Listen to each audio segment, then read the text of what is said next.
Itinerary जो रही है पिछले कम से कम 4-5 दिनों के पीछे, क्योंकि इस बीमारी के लक्षण बताया जाता है कि 3 से 4 दिन के अंदर दिखना शुरू होते हैं किसी के अंदर, तो उस बीच में वो जिसके भी संपर्क में आए तो उससे ये पता चलेगा कि कहां से उन्हें मिला है, और अगर वो किसी के कॉन्टैक्ट में फर्दर गए हैं तो किसी और को भी खतरा हो सकता है। इसीलिए अमित शाह खुद ये कह रहे हैं कि मेरे कॉन्टैक्ट में जो भी व्यक्ति आया हो वो अपने आप को तुरंत आइसोलेट कर ले और अपना टेस्ट भी कराए अगर कोई सिम्टम नजर आते हो तो, कि कहीं उनको भी तो कोरोना नहीं हो गया है। निर्णय कपूर हमारे साथ जुड़े हुए हैं। निर्णय, ये खबर आई है कि मेदांता हॉस्पिटल में वो भर्ती हुए हैं और उनका जो कामकाज पीछे चला है, अपना रूटीन कामकाज कर रहे थे, लक्षण उनके कोई बहुत सीवियर नहीं है। कल जब लक्षण थोड़े दिखे उसके बाद उनका टेस्ट हुआ है। अमित शाह को जानते हुए आप क्या समझते हैं कि अभी भी वो कामकाज अपना जारी रखेंगे?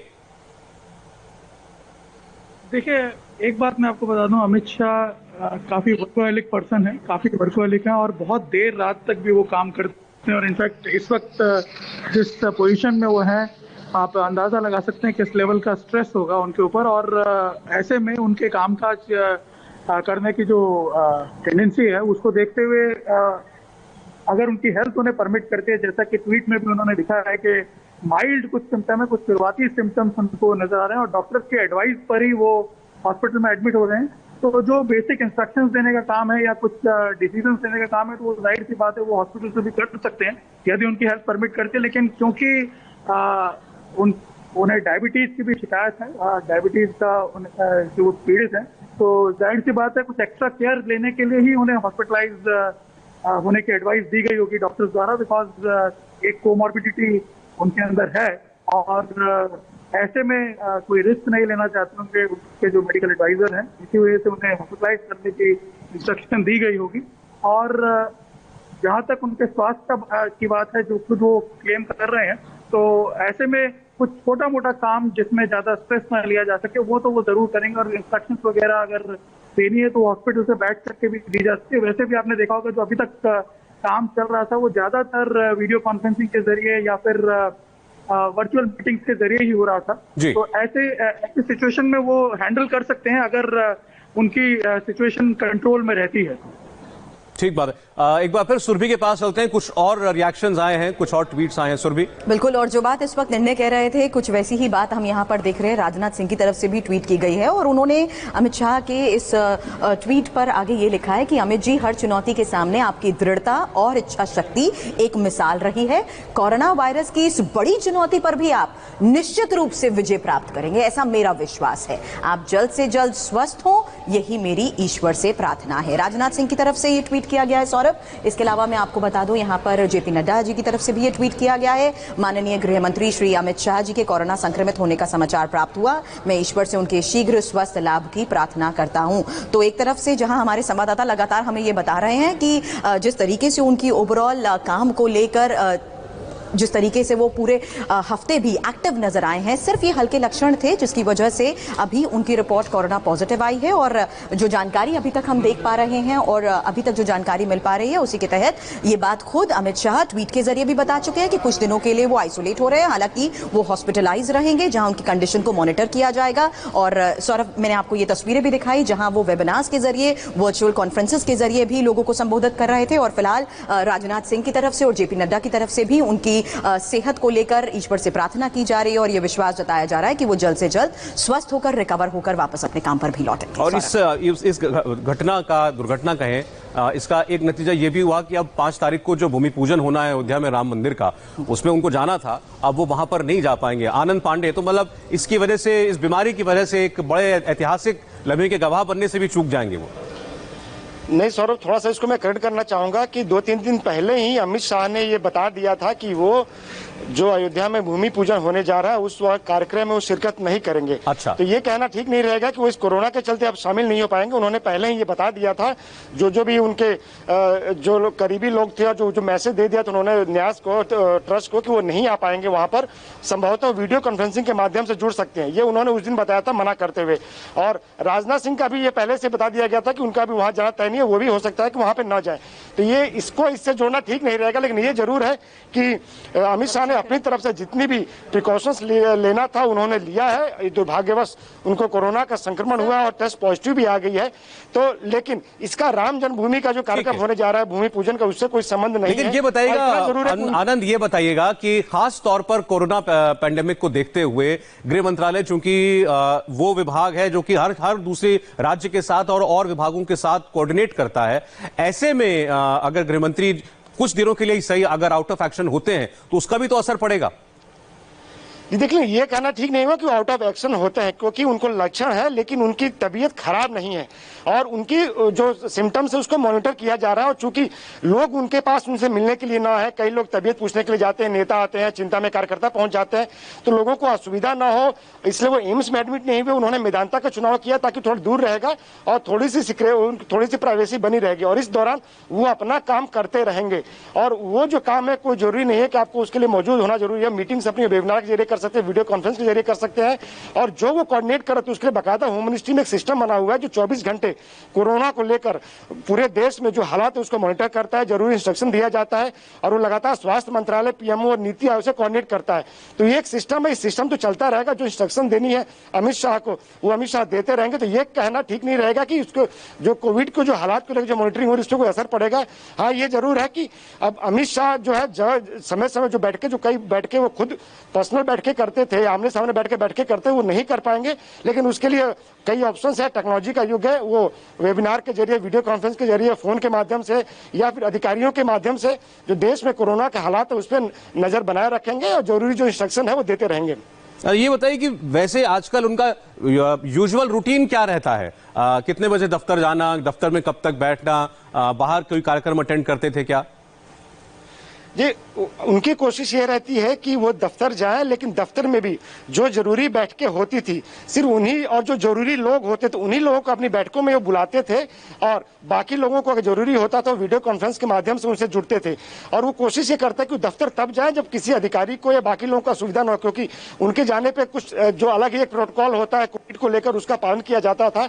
तो दफ्तर जरूर जाते थे, 3-4 घंटे वो दफ्तर में बैठते थे और अधिकारियों के साथ बैठकें करते थे, मीटिंग्स लेते थे, ब्रीफ लेते थे, अपडेट लेते थे और जो जरूरी इंस्ट्रक्शंस देना होता था देते थे। अगर दिल्ली में कोरोना की हालत इतनी बेहतर हुई है, मृत्यु दर में कमी आई है, सुविधाएं इतनी बेहतर हुई है, तो उसका एक बड़ा श्रेय आपको अमित शाह को देना होगा, क्योंकि उन्होंने जब से दखल देना शुरू किया दिल्ली में उसके बाद से यहाँ पे हालात बेहतर हुए हैं। और यही वजह है कि उन्होंने अपनी बैठकों में, कोशिशों में कभी कोई कमी नहीं की, हर तरह का इंस्ट्रक्शन दिया और सिर्फ दिल्ली ही नहीं बल्कि पूरे देश को लेकर लगातार पल पल के मॉनिटरिंग के 24 घंटे एक सेल है, जैसा मैंने बताया कि एक सेल बनाया गया जो होम मिनिस्ट्री में काम करता है, जो लगातार कोऑर्डिनेशन करता है। 2 MOS हैं गृह मंत्रालय में, उनकी ड्यूटी लगी है कि 12-12 घंटे वो लोग उस 24 घंटा जो एक बना हुआ है, सेल बना हुआ है, उसकी मॉनिटरिंग करें। 12-12 घंटे उनकी ड्यूटी लगाई गई है। तो काम को लेकर कभी भी अमित शाह ने कोई कोताही नहीं की और यही वजह है कि कोरोना को लेकर दिल्ली समेत देश में हालात अभी बेहतर हो रहे हैं। तो ऐसे में अमित शाह घर पे भी रहे या दफ्तर में रहे, वो बैठ के करते थे, लगातार अपडेट लिया करते थे, लगातार ब्रीफिंग्स लेते थे और लगातार वो इंस्ट्रक्शन दिया करते थे। देखिए, इस घटना से एक बात और साबित हुई है कि सावधानी कितनी जरूरी है। आप सोचिए कि गृह मंत्री जो कि सारी सावधानियां बरत रहे होंगे, उनसे मिलने जुलने वालों का वो भी बड़े ध्यान से आते होंगे, तब भी ये बीमारी उन तक भी पहुंच गई। तो हम में से कोई भी व्यक्ति तब तक सेफ नहीं है जब तक हम खुद अपनी सुरक्षा नहीं करते। हम खुद पूरी तरीके से जहां तक हो सके सोशल डिस्टेंसिंग का, मास्क का, अपने हाथों से मुंह को न छूना, इन सब चीजों का हम लोग पालन अगर नहीं करते हैं तो। लेकिन जो अभी जैसे बता रहे थे वो व्यक्ति जो कि निरंतर काम कर रहा और उनका काम तो कांटेक्ट का काम है, उनको अधिकारियों के साथ मिलना है, कोई ब्रीफिंग लेनी है तो कभी किसी की मौजूदगी में लेनी होगी, तो उनके ऊपर इस लिहाज से हम कहें तो खतरा तो हमेशा ही रहता है, कोई भी पब्लिक लाइफ में हो निर्णय। जी बिल्कुल, क्योंकि आप एक सबसे अहम डिपार्टमेंट जो है उसको हैंडल कर रहे हैं और लगातार आप इन्वॉल्व हैं सारे ऑपरेशंस में। आप देख सकते हैं पिछले 4 महीनों से हर नीति को बनाने में गृह मंत्रालय का जो है वो योगदान है और ऐसे में आपको कॉन्स्टेंटली लोगों के संपर्क में आना पड़ता है। आपने देखा होगा दिल्ली के ऑपरेशंस को हैंडल करने के लिए भी खुद पर्सनली वो इन्वॉल्व रहे, पर्सनली जाकर के मॉनिटर किया चीजों को। तो ऐसी सिचुएशन में आप ना चाहते हुए भी कई लोगों के संपर्क में आ जाते हैं, क्योंकि देखिए कोरोना के फैलने का कोई एक सेट पैरामीटर नहीं है कि इसी टेंडेंसी से वो फैलेगा या यही एक पैटर्न है जिससे वो फैलेगा। तो ऐसी सिचुएशन में जब आपका एक्सपोजर होता है। निर्णय मैं आपको बहुत रोकूंगा। सारे इस वक्त लोगों के साथ- राजस्थान के राज्यपाल कलराज मिश्र जी हमारे साथ फोन लाइन पर हैं। कलराज जी, खबर आपको मिली गई होगी, अमित शाह जी कोरोना पॉजिटिव हुए हैं, क्या संदेश देना चाहेंगे आप? मैं भगवान से प्रार्थना करता हूं कि अमित शाह जी जल्द स्वस्थ हो जाएंगे और मुझे पूरा विश्वास है कि अभी मुझे ये भी जानकारी हुई है कि वो मेदांता में शायद एडमिट हुए हैं और जल्दी ही कोरोना जैसे महामारी से मुक्त होकर स्वस्थ होकर हम लोगों के बीच में आएंगे। मुझे पूरा विश्वास है और परमेश्वर से प्रार्थना है कि शीघ्र अमित शाह जी स्वस्थ हो जाए। जी हाँ, हम लोग बात कर रहे थे कि उनके ऊपर कितनी बड़ी जिम्मेदारी थी, गृह मंत्री होते हुए पूरे देश का सिक्योरिटी की बात हो और अभी तो कोरोना की संकट की बात है, सब कुछ उन्हीं को देखना था। लगातार संपर्क में आते रहते होंगे लोगों को, लेकिन कामकाज तो रुक नहीं सकता। कामकाज तो नहीं रुकेगा। ये बात सही है कि जिस प्रकार के व्यक्तित्व के धनी हैं, निश्चित रूप से पूरे देश के बारे में उनकी चिंता थी। पूरे देश से कोरोना को कैसे मात दिया जाए इस दिशा में योजना बनाकर काम करवाते थे और आज वो स्वयं कोरोना के लक्षण के कारण मेदांता अस्पताल में भर्ती हुए हैं। मुझे लगता है कि जल्दी ही स्वस्थ होकर आएंगे और फिर से अपने जिम्मेदारी का समुचित तौर पर निर्वहन करेंगे और उसके माध्यम से एक अच्छी स्थिति का निर्माण होगा। जी बिल्कुल, हम भी यही उम्मीद करते हैं। बहुत बहुत धन्यवाद कलराज जी आपका। कलराज मिश्र राजस्थान के राज्यपाल, उन्होंने कहा कि अमित शाह जी को जानते हुए उनको यकीन है कि वो बहुत जल्द ठीक होकर के, क्योंकि जीवटता से जीते हैं, तो जल्द ठीक होकर के वापस लौटेंगे, अपना कामकाज दोबारा से वो देखना शुरू करेंगे। और रक्षा मंत्री राजनाथ सिंह ने भी ये भावना व्यक्त की है कि बहुत जल्द वो ठीक होकर के वापस लौटें। और इसके अलावा ममता बनर्जी ने भी अभी रिस्पॉन्ड किया है, उन्होंने ट्वीट किया है ममता बनर्जी ने और कहा है कि मैं उम्मीद करती हूं कि उनकी सेहत जल्द ठीक होगी, उनके जल्द ठीक होने की कामना की है ममता बनर्जी ने। ट्विटर पर ही उन्होंने अपना ये संदेश लिखा है, जल्द स्वास्थ्य लाभ के लिए मेरी शुभकामनाएं, ये ममता बनर्जी लिख रही हैं। जी निर्णय, आप कुछ अपनी बात पूरी कीजिए। जी, जैसे मैं बता रहा था कि कोरोना का एक फैलने का कोई सेट पैटर्न नहीं है। ये किसी भी तरह आप अगर इतने एक्सपोजर है, जब आपका आप इतने अहम पद पर हैं और इतने सारे लोगों से लगातार मिल रहे हैं, हालांकि आप पूरी सावधानी रख रहे हैं, सोशल डिस्टेंसिंग के तमाम नियमों का पालन कर रहे हैं, लेकिन आपको नहीं पता है कि आपके संपर्क में जो लोग आ रहे हैं वो कहीं से इन्फेक्ट होकर आए या नहीं आए। तो ऐसे में थोड़ी सी भी गुंजाइश जो है वो रह जाती है संक्रमित होने की। तो शायद हो सकता है इस वजह से उन्हें संक्रमण लगा हो, क्योंकि लगातार आपने देखा होगा उनके एंगेजमेंट पिछले 4 महीनों में लगातार वो लोगों से मिल रहे थे, लगातार खुद पर्सनली जाकर के चीजों को मॉनिटर कर रहे थे। आपने देखा होगा दिल्ली में जो सबसे बड़ा कोविड केयर सेंटर बना, उसको आप कम से कम 3 या 4 बार वो पर्सनली जाके वहाँ के ऑपरेशन वगैरह उन्होंने देखे। तो ये सारी हाई रिस्क जोन्स हैं जहाँ पे आप जा रहे हैं, लोगों से मिल रहे हैं।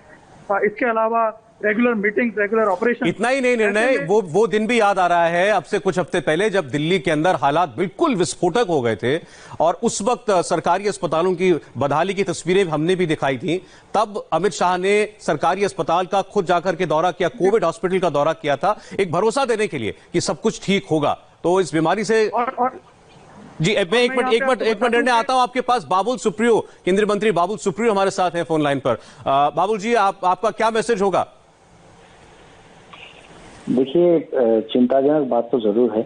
हमारे प्रधानमंत्री की निगरानी में और होम मिनिस्ट्री के मुखिया होने के नाते सामने से अमित शाह जी, जैसे आप कह रहे हैं कि पूरा देश में कोविड की जो लड़ाई है उसको इतने मेहनत से जो है वो लीड कर रहे हैं। ये बहुत दुखद है कि आज वो पॉजिटिव पाए गए हैं, लेकिन बहुत ही रोबस्ट वर्कहॉलिक पर्सनालिटी है।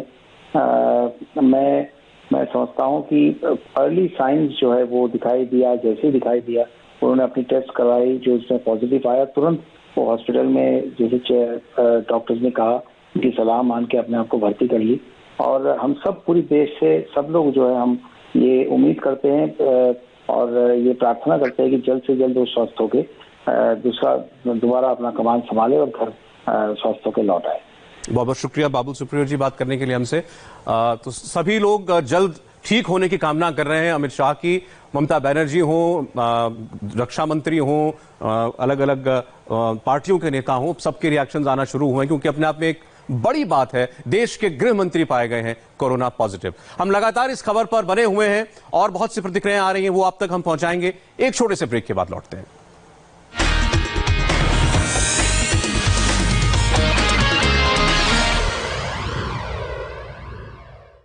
इस कार्यक्रम के प्रायोजक सिम्को ऑक्सीवेदा हैंड वॉश, हर बार स्वच्छ और सुरक्षित हाथों के लिए, और IME Ghaziabad, celebrating 25 years of excellence in higher education। क्या रिया को जादूगरनी कहना सही है? रिया के पक्ष में कौन? मैं सबसे कहता हूं, इतना मत चिल्लाओ, अपनी नहीं जनता की आवाज उठाओ।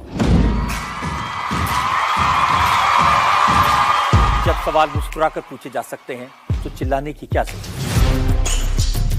इंडिया टीवी पर शोर कम, खबरें ज्यादा।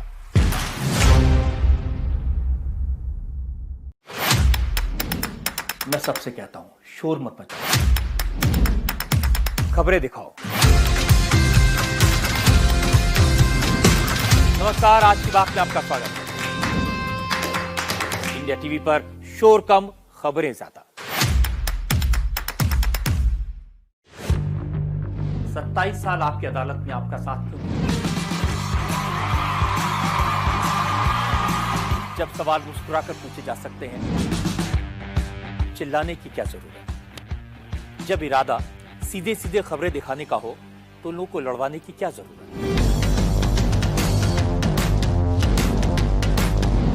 इसीलिए मैंने इंडिया टीवी पर इन सारी बातों को ध्यान रखा। खबरों में, कमेंट्स में, सवालों में न किसी को बनाने की नियत, न किसी को गिराने की कोशिश। इंडिया टीवी पर शोर कम, खबरें ज्यादा। जिंदगी से हाथ धोने से बेहतर है साबुन से हाथ धोना। अस्पताल जाने से बेहतर है अपने घर में होना। दुनिया से हमेशा के लिए दूर हो जाने से बेहतर है थोड़े दिन लोगों से दूर रहना।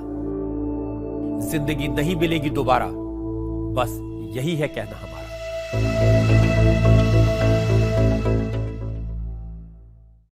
जान तो सबको प्यारी होती है, अपने परिवार को तो सब प्यार करते हैं, पर हमारे डॉक्टर्स, हमारी नर्सेज, हमारे पैरामेडिक्स, इनको आपकी जान की फिक्र है। ये आपके परिवार की हिफाजत के लिए खतरनाक वायरस से लड़ने में लगे हैं। क्या हमारा फर्ज नहीं कि हम सब इन फरिश्तों की इज्जत करें, हौसला अफजाई करें?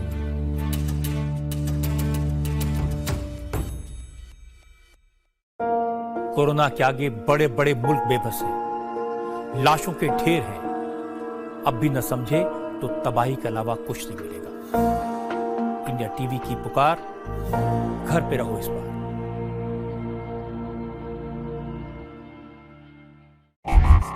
आखिर क्या हैं वो फीचर्स जो इंडिया टीवी लाइव ऐप को बनाते हैं सबसे अलग, सबसे बेहतर, और जिसने दिलाया इसे देश की सबसे इनोवेटिव न्यूज ऐप का खिताब? चलिए देखते हैं। बेहद साफ आप सभी का हम बात कर रहे हैं आज की सबसे बड़ी खबर की। गृह मंत्री अमित शाह कोरोना पॉजिटिव पाए गए हैं और इसके बाद वो गुरुग्राम के मेदांता हॉस्पिटल में भर्ती हुए हैं। और दूसरी खबर, ये अच्छी खबर है कि अमिताभ बच्चन का टेस्ट इस बार नेगेटिव आ गया है और वो अपने घर, अपने बंगले जलसा पहुंच चुके हैं हॉस्पिटल से डिस्चार्ज होने के बाद। तो दो अहम खबरें इस वक्त की। गृह मंत्री हॉस्पिटलाइज हुए हैं, अमित शाह हॉस्पिटल से ठीक होकर अपने घर वापस लौटे, लेकिन अभिषेक बच्चन जो साथ में ही नानावती हॉस्पिटल में एडमिट हुए थे, वो अभी भी कोरोना पॉजिटिव हैं। इसकी जानकारी उन्होंने खुद दी है। मुंबई से राजेश हमारे साथ जुड़ रहे हैं। राजेश, बच्चन परिवार में भी कहें तो एक अच्छी खबर और एक मायूसी भरी खबर, अभिषेक बच्चन अभी भी पॉजिटिव है। बिल्कुल, देखिए 22 दिन बाद अमिताभ बच्चन जो हैं वो कोरोना नेगेटिव होकर अपने घर पहुंचे, लेकिन अभी भी उनके बेटे अभिषेक बच्चन अस्पताल में मौजूद हैं। उनका जो रिपोर्ट है वो पॉजिटिव आया। उनका कहना है कि कोमॉर्बिडिटी है, यही वजह है कि उनका रिपोर्ट जो है पॉजिटिव आया है और डॉक्टर्स ने अभी भी उनको अस्पताल के अंदर रहने की ही सलाह दी है। 11 जुलाई वो तारीख थी सौरभ, जब रात को अमिताभ बच्चन ने ट्वीट करके जानकारी दी थी कि वो पॉजिटिव आए हैं। थोड़ी देर बाद अभिषेक बच्चन ने ये जानकारी दी थी। अगले दिन अब ऐश्वर्या राय बच्चन और आराध्या बच्चन के भी पॉजिटिव होने की खबर आई थी। अब आराध्या बच्चन और ऐश्वर्या बच्चन दोनों घर पर पहले क्वारंटाइन हो रही थी, लेकिन तबीयत बिगड़ी और दोनों को नानावती अस्पताल लाना पड़ा था। लेकिन 27 जुलाई को ऐश्वर्या और आराध्या दोनों अपने घर गई और आज अमिताभ बच्चन भी अपने घर चले गए हैं। बड़ी राहत की खबर है। देश और विदेश में तमाम जो फैंस अमिताभ बच्चन के लिए जो पिछले 22 दिनों से लगातार उनके हेल्थ अपडेट के बारे में एक जानकारी जुटा रहे थे, अमिताभ बच्चन भी लगातार ट्वीट करके अपने फैंस को अपने हेल्थ के बारे में जानकारी दे रहे थे। उनके लिए बड़ी सुकून भरी खबर है कि अमिताभ बच्चन अपने घर पहुंच गए हैं। अभिषेक बच्चन के बारे में अमिताभ बच्चन समय जरूर कहा है मांग कर रहा है कि आपकी बात मैं बीच में रोक रहा हूं। बहुत बहुत शुक्रिया। लेकिन राजेश आपका, देवेंद्र दिल्ली से हमारे साथ है। देवेंद्र आपका बहुत बहुत शुक्रिया। एक और बड़ी खबर आ रही है, तमिलनाडु के राज्यपाल बनवारी लाल पुरोहित वो भी कोरोना पॉजिटिव पाए गए हैं। तमिलनाडु के राज्यपाल बनवारी लाल पुरोहित का टेस्ट हुआ था और उनकी रिपोर्ट भी कोविड पॉजिटिव पाई गई है। इसी खबर पर कुछ और अपडेट्स एक छोटे से ब्रेक के बाद।